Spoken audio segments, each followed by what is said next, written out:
Hey everyone, कैसे हैं आप सब? Welcome back to the digital learning platform of Winsome International School. Yes, you all know me. My name is Shaheen and आज हम करने वाले हैं चैप्टर 6 की poetry titled no man are foreign composed by James Kirkup. ठीक है, ये जो पोएट्री है जो हमने चैप्टर 6 पढ़ा था माय चाइल्डहुड, वो भी किस बारे में बात कर रहा था कि भाई जो सोसाइटी में इतनी इनइक्वालिटी है, इतने ज्यादा चीजें जो फैली हुई है डिस्क्रिमिनेशन के नाम पर, राइट, कम्युनिटी के नाम पे, रिलीजन के नाम पे, कास्ट के नाम पे, कलर के नाम पे, रेस के नाम पे, तो ये जो इतनी ज्यादा इनइक्वालिटीज फैली हुई हैं जबकि सबके सब ह्यूमन बींग्स हैं, still these inequalities they are currently we all can see them in one और द अदर फॉर्म. तो यहाँ पे जो पोएट्री है नो मेन आर फॉरेन, ये भी जो है सोशल इक्वालिटी की बात करती है. बेसिकली यहाँ पे नो मेन जो है they are talking about the human race. ठीक है, जो ह्यूमन बींग्स है, ठीक है, उनके बारे में बात करेंगे. जितने भी ह्यूमंस है including everyone, they are not foreign, right. Foreign means यहाँ पे फॉरेनर्स का मतलब ये नहीं है कि दूसरी कंट्रीज से आए हुए. ठीक है, फॉरेन का मतलब है स्ट्रेंज या अलग. ठीक है, यहाँ पे जो पोएट है जेम्स कर्कअप, वो ये कहना चाह रहे हैं कि जितने भी लोग इस अर्थ पे है वो हम उनको स्ट्रेंज नजरों से देखते हैं कि भाई ये पता नहीं कौन है, ये कहाँ से आया है, ये कौन से रिलीजन का, ये कौन सी कंट्री का, ये कौन सी रेस का, ये कौन सी ओरिजिन का है. हम इन बेसिस पे लोगों के साथ में क्या करते हैं, भेदभाव करते हैं, डिस्क्रिमिनेशन करते हैं. लेकिन पोएट ये कहना चाह रहे हैं और पोएट ने अपनी पोएट्री के थ्रू काफी सारे ऐसे एग्जांपल्स दिए हैं जिससे ये प्रूव होता है कि कोई भी इंसान अलग नहीं है. ठीक है, सब के सब इक्वल हैं. तो जब नेचर ने कोई डिस्क्रिमिनेशन नहीं किया, जब गॉड ने कोई डिस्क्रिमिनेशन नहीं किया, then Who are we to do that?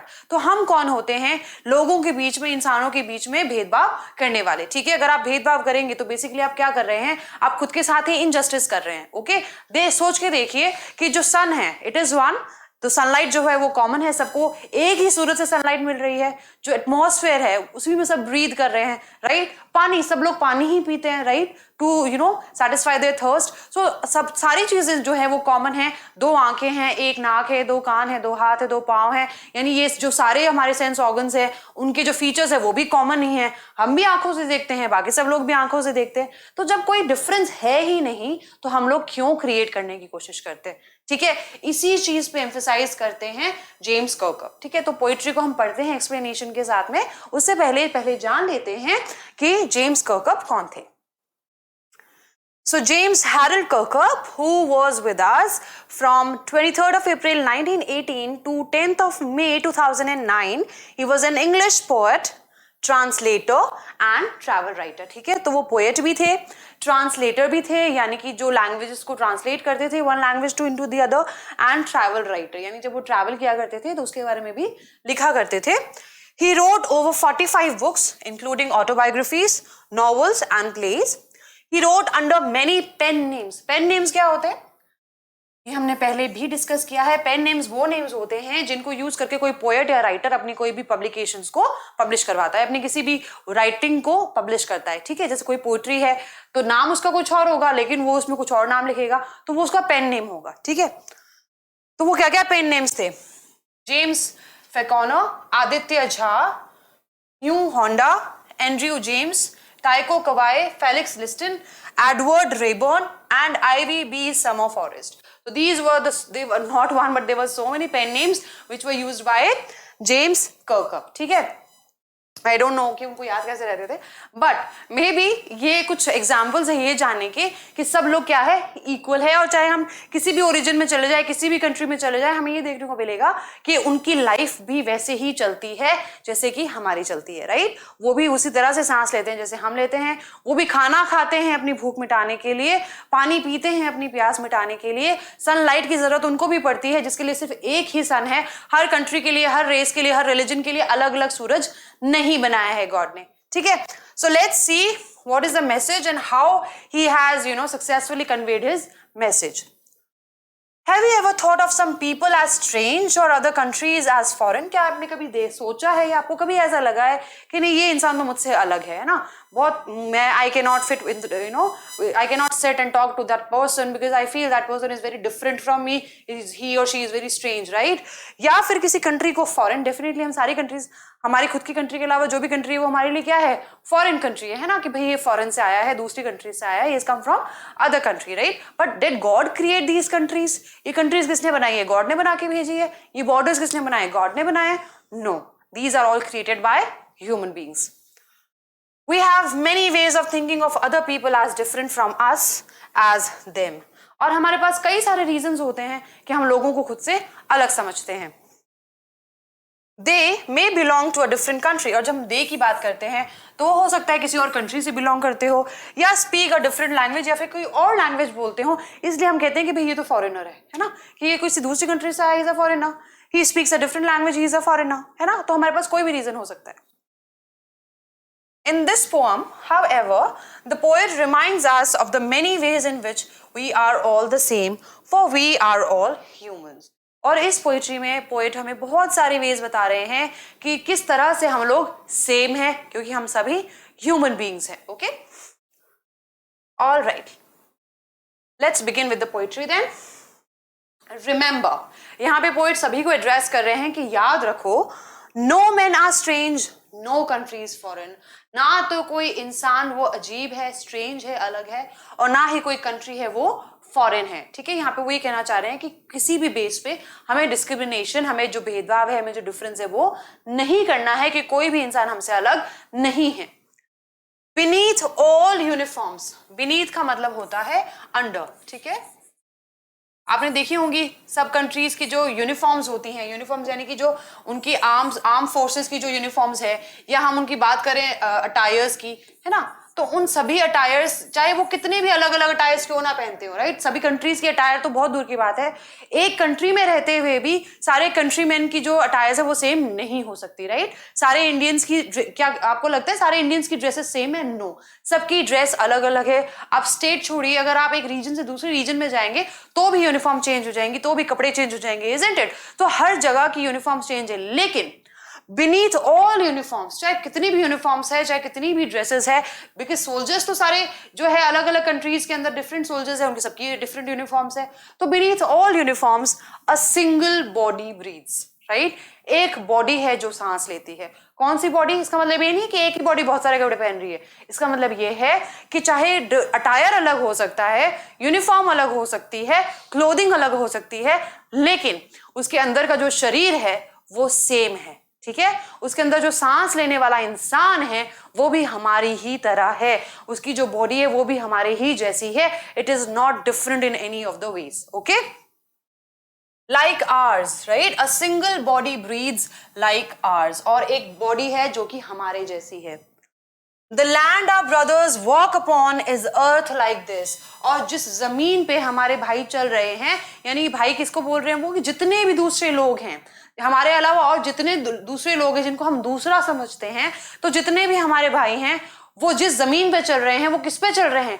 इसी अर्थ पे चल रहे हैं। ठीक है, पृथ्वी एक ही है, एक ही अर्थ है, हम भी उसी पे चल रहे हैं और वो भी उसी पे चल रहे हैं, वो किसी और प्लैनेट पे नहीं जाते चलने के लिए। ठीक है, In which we all shall lie, इसी पे हम चल रहे हैं, और जब मर जाएंगे तो इसी की मिट्टी में हम मिल जाएंगे, राइट। हम सब लोग वापस अर्थ का एक हिस्सा बन जाएंगे, चाहे हमें जलाया जाए, ताकि चाहे हमें दफनाया जाए, होगा क्या? हम लोग मिट्टी में ही अल्टीमेटली मिल जाएंगे। ठीक है, सो बेसिकली पोएट क्या कहना चाह रहे हैं कि जो बॉडी है सबकी कैसी है? सेम है, अलाइक है, जो फीचर्स है वो सेम है, सेंस ऑर्गन्स है उनके काम क्या है वो सेम है, और मरने के बाद सभी क्या बन जाएंगे? मिट्टी बन जाएंगे। ठीक है, so there is no difference.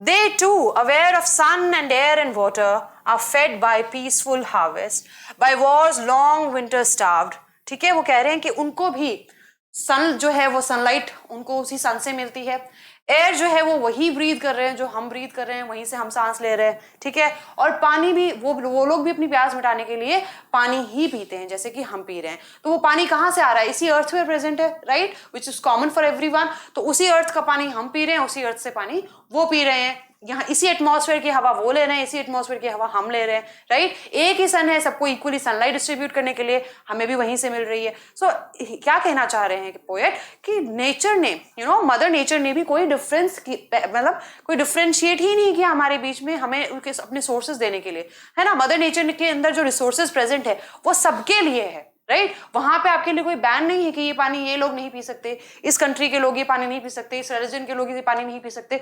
Mother nature ने कोई डिस्क्रिमिनेशन नहीं किया, ठीक है।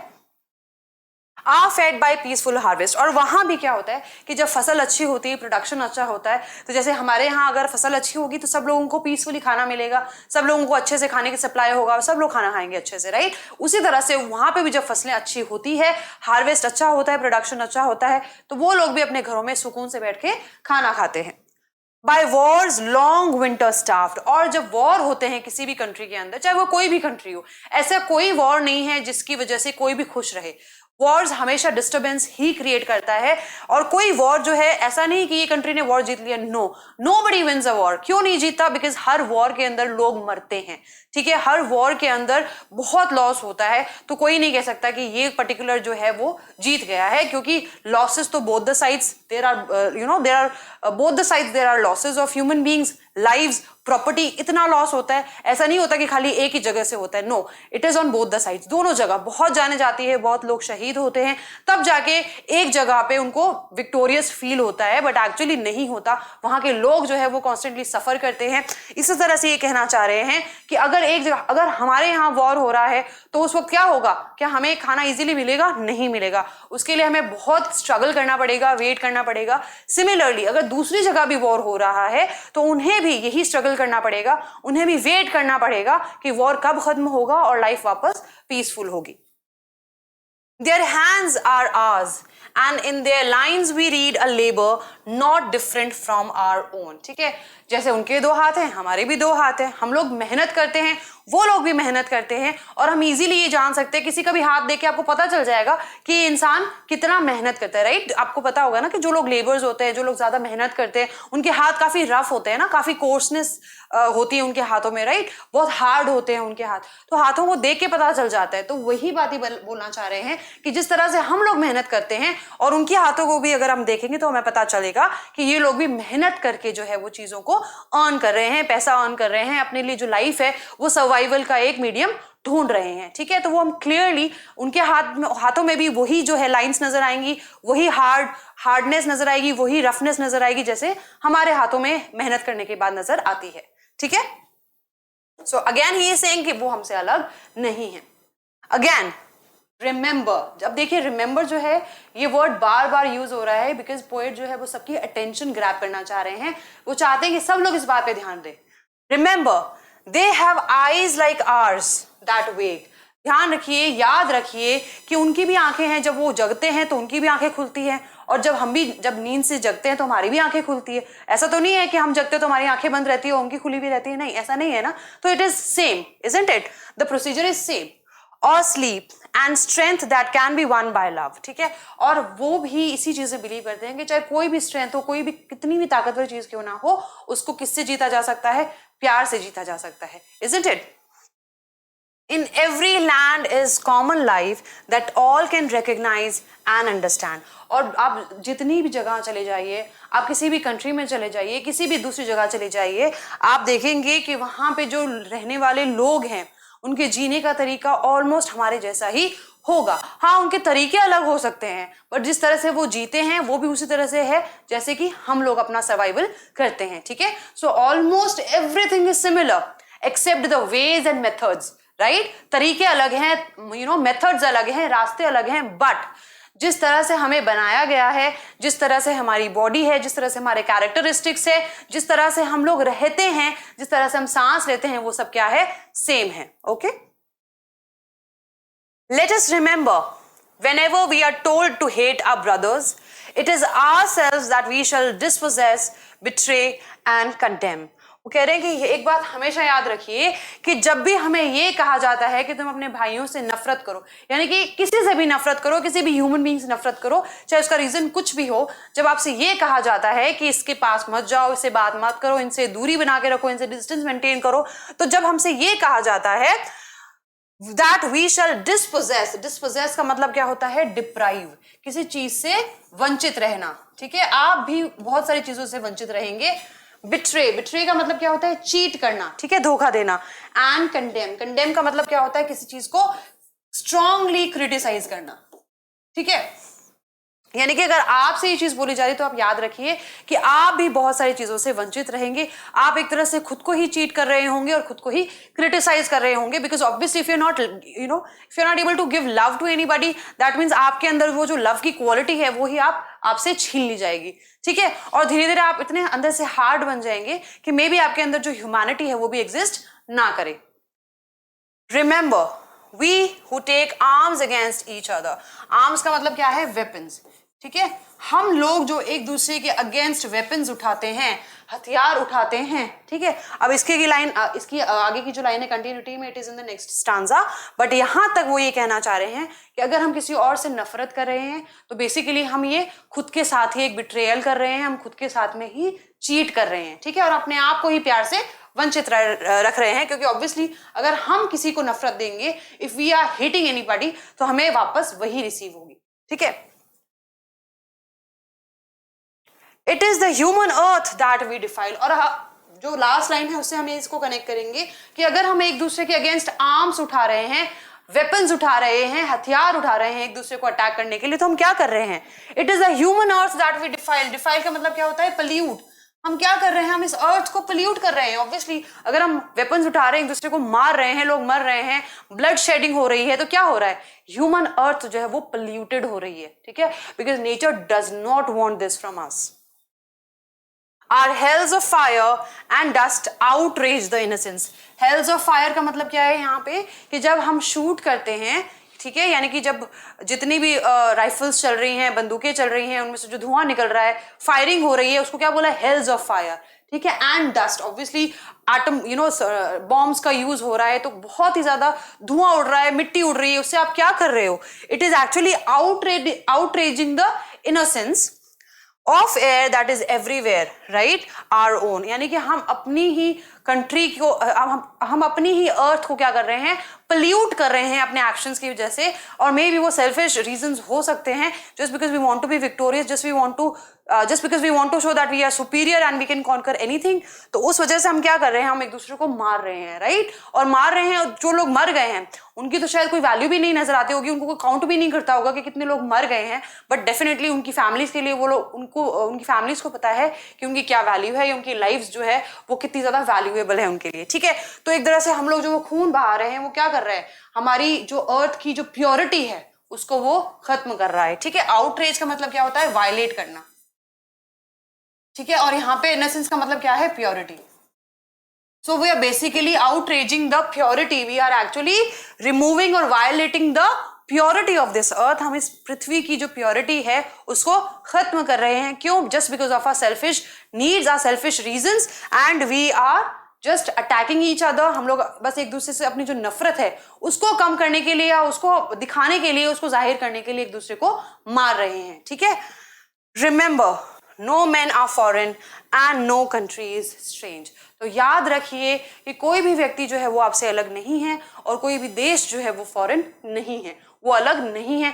वहां पे भी लोग जो है उसी तरह से रहते हैं जैसे आप रहते हैं। जिस तरह से आप अपनी फैमिली की केयर करते हैं वो भी उसी तरह से अपनी फैमिली की केयर करते हैं। ठीक है, जिस तरह से आपकी नजरों में बहुत सारे लोगों की लाइफ की या जिंदगी की वैल्यू है, उसी तरह से उनके लिए भी कुछ लोग हैं जिनकी जिंदगी की वैल्यू है, और हम सिर्फ हेट्रेड की वजह से क्या करते हैं? उसे वायलेट कर देते हैं, उसे खत्म कर देते हैं। Okay, so this was about this poetry which is no man are foreign. कोई भी अलग नहीं है, ना गॉड ने उसमें डिस्क्रिमिनेशन किया, ना नेचर ने किया, सो हमें भी नहीं करना चाहिए।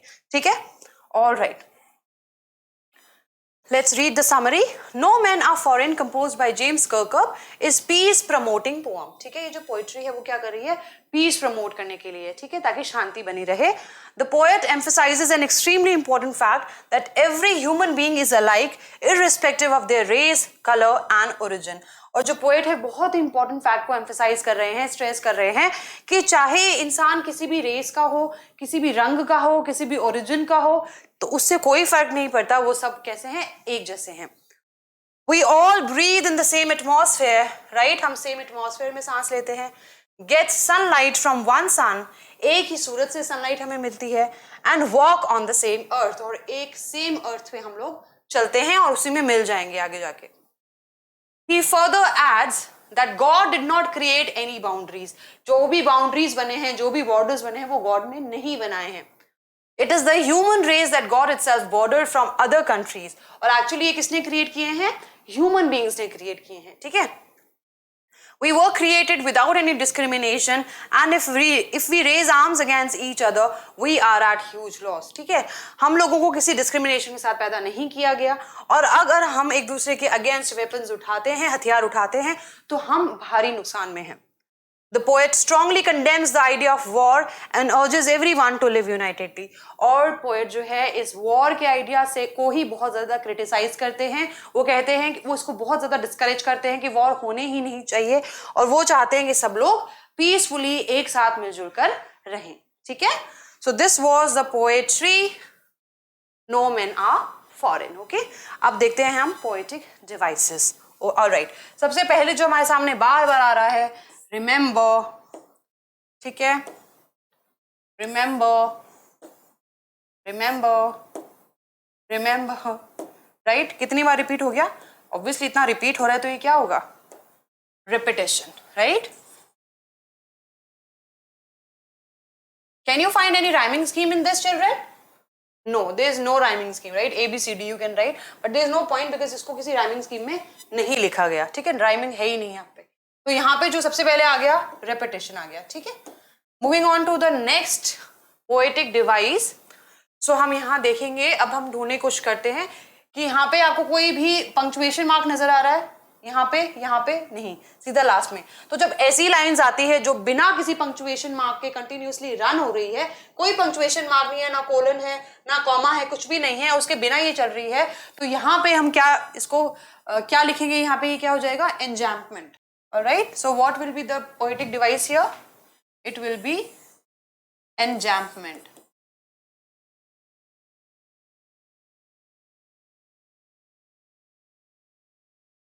Okay, no punctuation mark.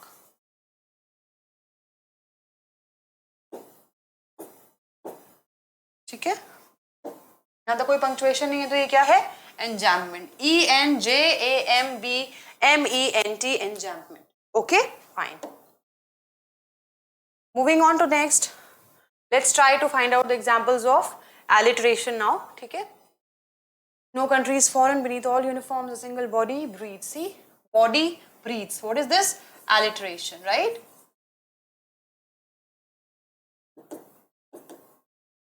Consonant sound B, right? Like ours, the land our brothers walk upon is earth like this in which we all shall lie. They too aware of sun and air and water, you can see, are fed by peaceful harvest, by war's long winter starve. Their hands are ours, and in their lines we read a labor not different from our own. Remember, they have eyes like ours that awake or sleep and strength that can be won by love. In every land is common life that all can recognize and understand. Let us remember, whenever we are told to hate our brothers, it is ourselves that we shall dispossess, betray, condemn. Remember, we who take arms against each other, it is the human earth that we defile. Our hells of fire and dust outrage the innocence of air that is everywhere our own. Remember, no men are foreign and no countries strange. You can see this entire line is being repeated, right? The very first, the opening line was also same. ठीक है. See, no men are strange, no country is foreign. तो यहाँ पे पूरा क्या है? पूरा ही repeat हो रहा है, राइट? यहाँ पे एंड द लास्ट. ठीक है. ऑलराइट. एंड यहाँ पे देखिए वो अपोस्ट, क्योंकि यहाँ पे जो पोएट है वो एड्रेस कर रहे हैं सबको, सबसे बात कर रहे हैं इनडायरेक्टली. ठीक है. तो वो अपनी अटेंशन है वो ग्रैब करना चाह रहे हैं. रिमेंबर, सबसे बात कर रहे हैं ना, सबको एड्रेस कर रहे हैं. तो जब हम किसी को एड्रेस करते हैं किसी पोएट्री के अंदर, तो वहां क्या होता है? Apostrophe. Okay. All right. So these were a few poetic devices that we have discussed here. Try to find out more. जानने की कोशिश कीजिए इसमें और क्या-क्या poetic devices है जो रह गए हैं जो हम ऐड कर सकते हैं. Okay. Till then, we'll see you in the next session. Till then, keep learning and keep growing with Winsome International School. Take care. Goodbye.